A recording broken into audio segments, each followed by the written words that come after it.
வணக்கம் உறவுகளே, இன்றைக்கு என்னுடைய யூடியூப் காணொளியில் நீங்கள் காண இருக்கும் வீடியோ தக்காளி ஊறுகாய். வாங்க இந்த தக்காளி ஊறுகாய் நான் எப்படி செய்தேன் என்று சொல்லி வீடியோக்குள்ளே போய் பார்க்கலாம். வீடியோக்குள்ளே போகிறதுக்கு முன்னால் ஃபர்ஸ்ட்டாக என் வீடியோ பார்க்குறீங்களா? அப்போ மறந்துடாமல் சப்ஸ்கிரைப் பண்ணிவிட்டு பக்கத்தில் இருக்கிற பெல் பட்டனையும் கிளிக் பண்ணிவிட்டு பாருங்கள். அப்போ தான் நான் போடுற வீடியோக்கள் எல்லாம் உங்களுக்கு உடனுக்குடனே நோட்டிஃபிகேஷனாக வந்து சேரும். இப்போ வாங்க வீடியோக்குள்ளே போகலாம். இந்த தக்காளி ஊறுகாய் எப்படி செய்தாங்கன்னு சொல்லி பார்க்கலாம். இன்றைக்கு பார்த்தீங்கன்னு சொன்னால் நான் தக்காளி ஊறுகாய் செய்ய போகிறேன். அதுக்கு நான் ஒரு 1/2 கிலோ அளவில் தக்காளி பழம் எடுத்து வச்சிருக்கிறேன். இப்போ இந்த தக்காளி பழத்தை நல்லா கழுவிட்டேன். இப்போ ஈரம் இல்லாமல் இதை நான் வடிவாக துடைச்செடுக்கிறேன். ஈரம் இருக்கக்கூடாது தக்காளி பழத்தில். இப்போ இதை நாங்கள் நல்ல வடிவாக துடைச்செடுக்கணும். இந்த ஊறுகாய்க்கு தக்காளி பழம் ஊறுகாய்க்கு நல்ல பழுத்த தக்காளி பழம் எடுத்தீங்கன்னா இன்னும் ஈஸியாக இருக்கும். இதில் ஒரு கொஞ்சமும் தண்ணி இருக்கக்கூடாது. நல்ல வடிவாக க்ளீன் பண்ணி எடுக்கணும் ஊறுகாய்க்கு. இப்போ இது எல்லாத்தையும் நல்ல வடிவாக க்ளீன் பண்ணிட்டு பார்க்கலாம். இப்போ பார்த்தீங்கன்னா 1/2 கிலோ தக்காளி பழம் எடுத்துருக்கிறேன் ஊறுகாய்க்கு. அதுக்கு இப்போ நான் வெந்தயம் 1/4 ஸ்பூனும் கடுகு 1/4 ஸ்பூனும் எடுத்துருக்கிறேன். இப்போ முதல்ல நாங்கள் இந்த தக்காளி பழத்தை எப்படி கட் பண்ணி எடுக்கிறோன்னு சொல்லி பார்க்கலாம். முதல்ல தக்காளி பழத்தை 2ஆக கட் பண்ணி எடுத்துக்கொள்ளுங்க.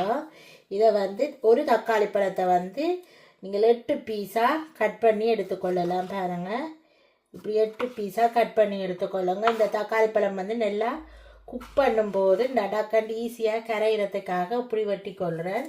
இதை விடவும் நீங்கள் விருப்பம் என்று சொன்னால் சின்ன கட் பண்ணி எடுத்துக்கொள்ளலாம். இப்போ நான் ஒரு தக்காளி பழத்தை 8 பீஸாக கட் பண்ணி எடுக்கிறேன். இதே மாதிரியே எல்லா தக்காளி பழத்தையும் கட் பண்ணி எடுத்துக்கொள்ளுவோம். இப்போ பார்த்தீங்கன்னா நான் தக்காளி பழத்தை கட் பண்ணி எடுத்துட்டேன். இதில் பார்த்தீங்கன்னா ஒரு உள்ளி பூண்டை உரித்து ஒன்றும் பாதியமாக நரிச்சு எடுத்து வச்சிருக்கிறேன். இப்போ கருவேப்பமிலை எடுத்து வச்சிருக்கிறேன். வாங்க இப்போ இந்த தக்காளி ஊறுகாய் நாங்கள் எப்படி செய்கிறோன்னு சொல்லி பார்க்கலாம். இப்போ நான் ஒரு சட்டி வச்சுட்டேன். சட்டி நல்லா சூடு ஏறிட்டது பாருங்கள். நான் மண் சட்டி தான் வச்சிருக்கிறேன். இப்போ இந்த சட்டியில் 3 காஞ்ச மிளகாய் போட்டுக்கொள்கிறேன். இதில் எடுத்து வச்சுக்க கடுகையும் வெந்தயத்தையும் போட்டுக்கொள்கிறேன். சேர்த்து இது 2ஐயும் 3ஐயும் நல்லா வறுத்தெடுத்து கொள்ளுவோம்.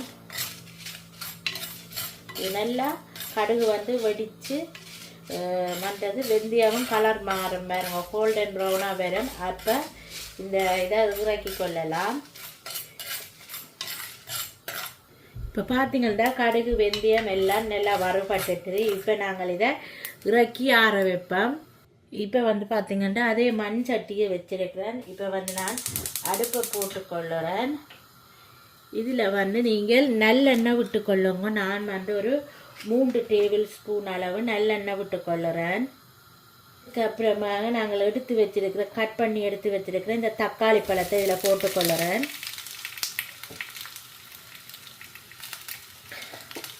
அதோட இந்த ஊறுகாய்க்கு தேவையான அளவு நான் உப்பு போட்டுக்கொள்ளுறேன். நான் ஒரு டேபிள் ஸ்பூன் அளவு உப்பு போட்டுக்கொள்கிறேன். அதோட இதில் நான் ஒரு 4-5 டேபிள் ஸ்பூன் அளவு புளி எடுத்து வச்சிருக்கிறேன். அந்த புளியையும் இதில் போட்டுக்கொள்கிறேன். இப்போ இதை நல்லா மிக்ஸ் பண்ணி எடுத்துக்கொள்ளுவோம். நீங்கள் அடுப்பை போட்டுட்டு நல்லெண்ணெய் கொஞ்சம் போட்டு நல்லெண்ணெய் சூடு ஏறினதுக்கு பிறகு இந்த தக்காளி பழத்தையும் போட வேணும். தக்காளி பழத்தை போட்டு உப்பும் போட்டு புளியும் விட்டுட்டு அப்படியே நீங்கள் ஓப்பன் பண்ணால் அப்படியே மிக்ஸ் பண்ணிவிட்டு அப்படியே ஒரு மூடி போட்டு நல்லா மூடி வையுங்க. நல்லா ஹை ஃப்ளேமில் வச்சுட்டு மூடி வையுங்க. அப்போ தான் இந்த தக்காளி பழம் அவிஞ்சு நல்லா கரைஞ்சி வரும். இப்போ இதை மூடி நாங்கள் ஒரு 10 நிமிஷம் அப்படியே மூடி வைப்போம். இப்போ ஒரு மிக்சி சாரம் எடுத்துருக்கிறேன். இப்போ இதில் நாங்கள் வறுத்தெடுத்து வச்சிருக்கிற கடுகு வெந்தயம் இந்த செத்தன் மிளகாயையும் போட்டு நல்லா பவுடரை அரைச்சி எடுத்துக்கொண்டு வருவோம். இப்போ பார்த்தீங்கன்னா ஓப்பன் பண்ணி பார்ப்போம். பாருங்கள் இவ்வளோ தண்ணி விட்டுருக்குன்னு சொல்லி இதை அப்பப்போ மிக்ஸ் பண்ணி விட்டுக்கொள்ளுங்க.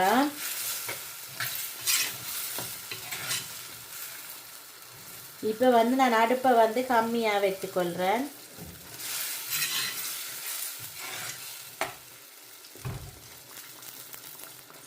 இதை திருப்பியும் நாங்கள் இதை மூடி வைப்போம்.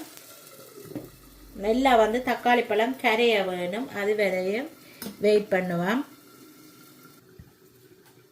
பார்ப்போம்.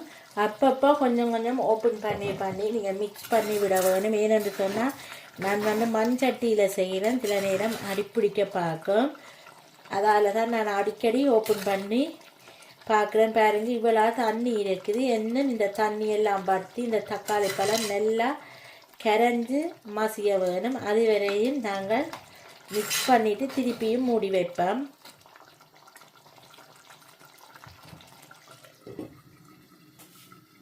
இப்போ பார்த்தீங்கன்னு சொன்னால் நல்லா தக்காளி பழம் எல்லாம் கரைஞ்சி பாருங்க எப்படி வந்திருக்குன்னு சொல்லி இப்படி வேற வேணும். இப்போ நாங்கள் இதை தக்காளி இதை வந்து அடுப்பு பண்ணிவிட்டு ஒரு கொஞ்ச நேரம் ஆற விட்டுட்டு பார்க்கலாம் மீதி என்னென்னு செய்கிறேன்னு சொல்லி. இப்போ இதில் வந்து உங்களுக்கு காரத்துக்கு ஏற்ற மாதிரி மிளகாத்தூள் போட்டுக்கொள்ளுங்க. நான் வந்து 1 டேபிள் ஸ்பூன் போட்டுக்கொள்ளுறேன்.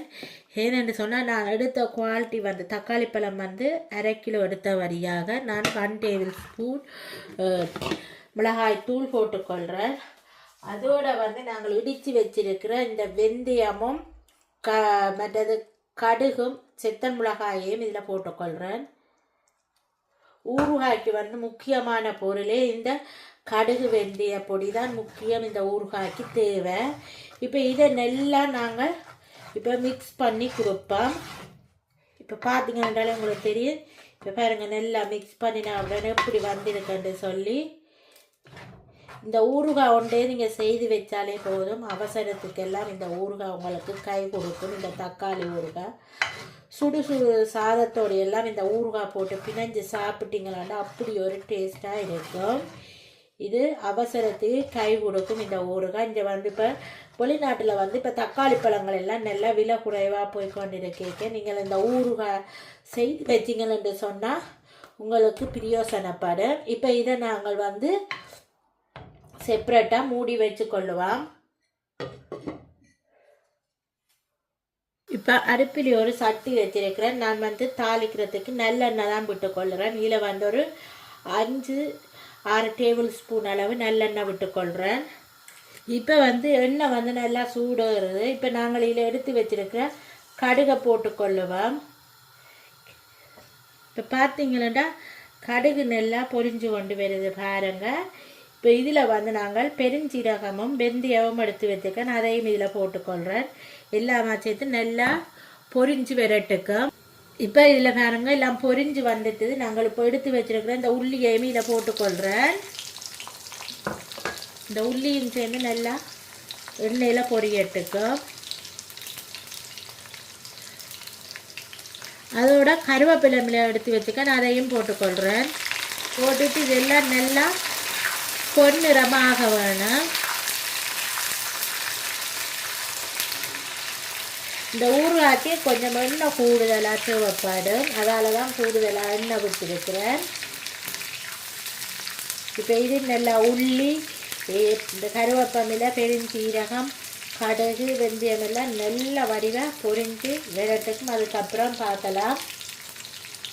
இப்போ பார்த்தீங்கன்னா நல்லா இது தாளித்து வந்துட்டுது. இப்போ நாங்கள் பொரிஞ்செல்லாம் வந்துட்டுது. இப்போ நாங்கள் இதை இறக்கி எடுத்துக்கொள்ளுவோம். இப்போ பார்த்தீங்கன்னா நான் அடுப்பில் வந்து அந்த ஊறுகாய் சட்டி வச்சுட்டேன். இப்போ நாங்கள் தாளித்த இந்த எல்லா பொருளையும் இதில் போட்டுக்கொள்ளுவோம்.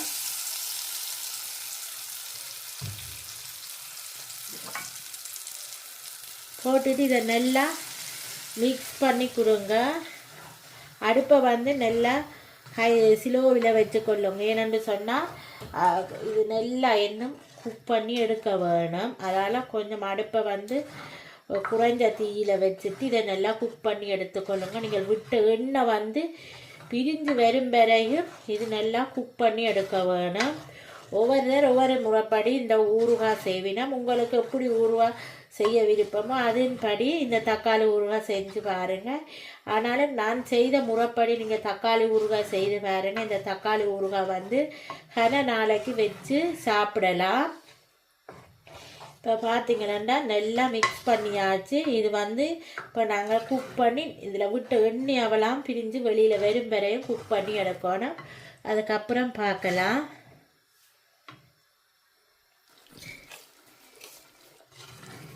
இப்போ பக்காவான ஒரு ஊறுகாய் வந்து ரெடி ஆகுது பாருங்க. தக்காளி ஊறுகாய். இது வந்து தயிர் சாதத்தோடு எல்லாம் வச்சு சாப்பிடலாம், இல்லை வெறும் சுடு சாதத்தோடு வச்சு சாப்பிடலாம். தோசைக்கெல்லாம் நல்லா இருக்கும். நான் கூடுதலாக இங்கே தோசை சுடுறபடியாக நான் இந்த ஊறுகாய் செய்து வச்சேன்னு சொன்னால் எனக்கும் தோசையோடு சாப்பிட எல்லாம் ஈஸியாக இருக்கும். அதனால தான் நான் இந்த ஊறுகாய் செய்து வைப்பேன். முடிய இந்த தக்காளி ஊறுகாய் வந்து நான் செய்து வச்சுக்கொள்கிறேன். நான் இப்போ பாருங்க எண்ணெய் பிரிஞ்சு வருது. இன்னும் ஒரு 5 நிமிஷம் நல்லா குக் பண்ணி எடுத்துக்கொள்ளுவோம். அதுக்கப்புறம் பார்க்கலாம். இப்போ பார்த்தீங்களா நல்லா ரெடி ஆகிட்டு, சூப்பராக ரெடி ஆகிருக்கு பாருங்க ஊறுகாய். நாங்கள் விட்டு எண்ணெய் எல்லாம் மேலால் மிதந்து வருது. இப்போ நாங்கள் அடுப்பு பண்ணி வச்சுக்கொள்ளுவோம். இப்போ பார்த்தீங்கன்னு சொன்னால் சூப்பராக ரெடி ஆகிட்டுது என்னுடைய ஊறுகாய். நீங்கள் வந்து இந்த தக்காளி ஊறுகாய் இதே மாதிரி செஞ்சு பாருங்கள். செய்து பார்த்துட்டு உங்களோட கமெண்ட்ஸை வந்து எனது கமெண்ட் பாக்ஸில் தெரிவியுங்க. இந்த வீடியோ உங்களுக்கு பிடிச்சிருந்தால் மறந்துடாமல் சப்ஸ்கிரைப் பண்ணிவிட்டு பக்கத்தில் இருக்கிற பெல் பட்டனையும் கிளிக் பண்ணிவிட்டு பாருங்கள். அப்போ தான் நான் போடுற வீடியோக்கள் எல்லாம் உங்களுக்கு உடனே நோட்டிஃபிகேஷனாக வந்து சேரும். ஓகே ஃப்ரெண்ட்ஸ், இதே மாதிரி இன்னொரு ரெசிபியுடன் உங்களை சந்திக்கும் வரை உங்களிடமிருந்து விடைபெறுவது உங்கள் நான். Bye friends.